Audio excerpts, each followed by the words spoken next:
Netflix just released a new series about Ed Gein, and just like Hollywood before it, they called him a serial killer. But here's the truth. Ed Gein wasn't one. He didn't kill dozens. Only 2 murders were ever proven.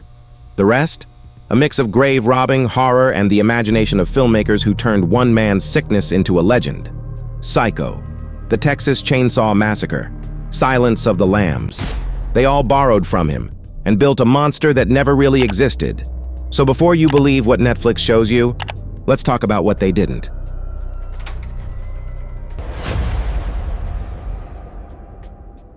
For decades, every movie, documentary, and now even Netflix's latest series has called Ed Gein a serial killer. The phrase alone paints a picture. Dozens of victims, years of terror, a man who simply couldn't stop killing. But that's not who Ed Gein was. In truth, only 2 murders were ever proven. 2. That number often gets buried beneath layers of Hollywood fiction. The rest? Stories invented to make him fit the image of a cinematic monster. Yes, his crimes were horrifying. What police found inside his home was beyond comprehension. Human remains, turned into household objects. But Gein wasn't a predator, hunting the living in the dark. He was something different, something far more unsettling. Most of the remains came from graves, not new murders. Gein would dig up bodies from local cemeteries, driven by obsession, by delusion, not by bloodlust. So if he wasn't killing all those years, what was he doing in that house? That's the question, the one the movies, and even the new Netflix series, never truly answer. When people hear the name Ed Gein, they picture a monster. A screaming, violent man, swinging chainsaws, drenched in blood, the kind of nightmare horror movies are built on. That's the version Hollywood sold us. That's the face etched into the Texas Chainsaw Massacre, Psycho, and Silence of the Lambs. But the real Ed Gein wasn't that man at all. In truth, he was quiet, timid, even polite.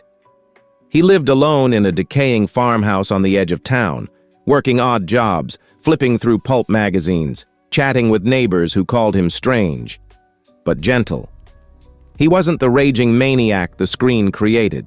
He was a man lost, trapped inside his own delusions. His violence didn't come from fury or bloodlust. It came from obsession, a twisted kind of love and devotion, because everything he did, every act of horror within those crumbling walls, was tied to one name, Augusta, his mother. She was the center of his world, his moral compass, his God, his curse. And even after her death, she never really left that house. After Augusta's death, Ed Gein's world collapsed. He wasn't just lonely, he was lost. Reality stopped making sense without her, and from that emptiness, a new myth began to grow. The myth of the evil genius. Movies inspired by his story created legends. Figures like Hannibal Lecter, brilliant, manipulative killers, always one step ahead of everyone else. But that wasn't Ed Gein. Not even close. He wasn't clever. He wasn't calculating. He was broken. A mind consumed by grief, confusion, and madness. There was no plan, no intricate cover-up. He spoke freely in town, left evidence in plain sight, and when the police arrived, he didn't run. He simply confessed. There was never a mastermind behind the horror, only a man swallowed by delusion, shaped by isolation, and destroyed by obsession. But that truth didn't fit Hollywood's idea of fear. So they built a new version, a criminal mastermind, a face that could sell terror on screen. Because in movies, monsters are intelligent. In reality, Ed Gein was just broken. By the time Hollywood was done with him, Ed Gein had become something else entirely, a symbol of endless blood and killing. In the Texas Chainsaw Massacre, the monster wields power tools, slaughtering entire groups without mercy.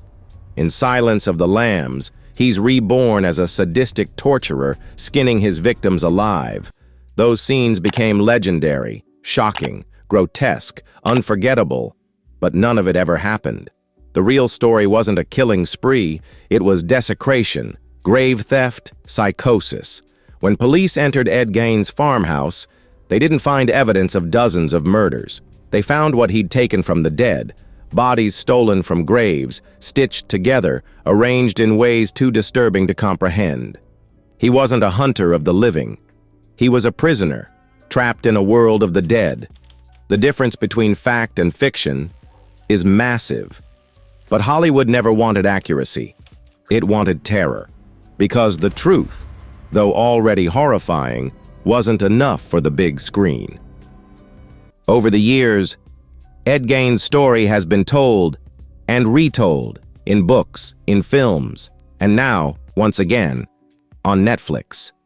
Each version promises to reveal the real monster. But in the end, it does the same thing. It turns his darkness into entertainment. Somewhere in that obsession with horror, we stop talking about the real victims, the women he murdered, the families left in pieces, the small town that never truly healed. They became background noise, in stories made to thrill us. And now, decades later, the cycle repeats. New documentaries, new dramatizations, new thumbnails whispering based on true events. But how true is it? Really? The Netflix series isn't the first to twist the truth for views. It's just the latest chapter in our long fascination with evil. We've built a pop culture empire on real pain and called it storytelling, because the deeper truth isn't about Ed Gein. It's about us. We turned real horror into a show, and somewhere along the way, we stopped asking what was real.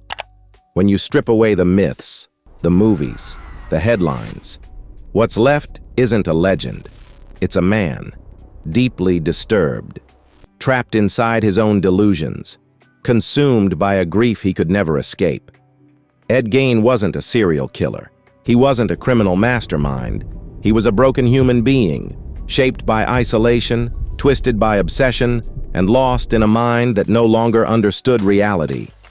After his arrest, he was declared insane and sent to a mental institution. That's where he lived out the rest of his days, quietly, almost forgotten. No more cameras, no more stories, just silence. And maybe that's the part we forget most easily, because perhaps Ed Gein wasn't the monster we were told about. But the way we turned his madness into myth, that's the real horror.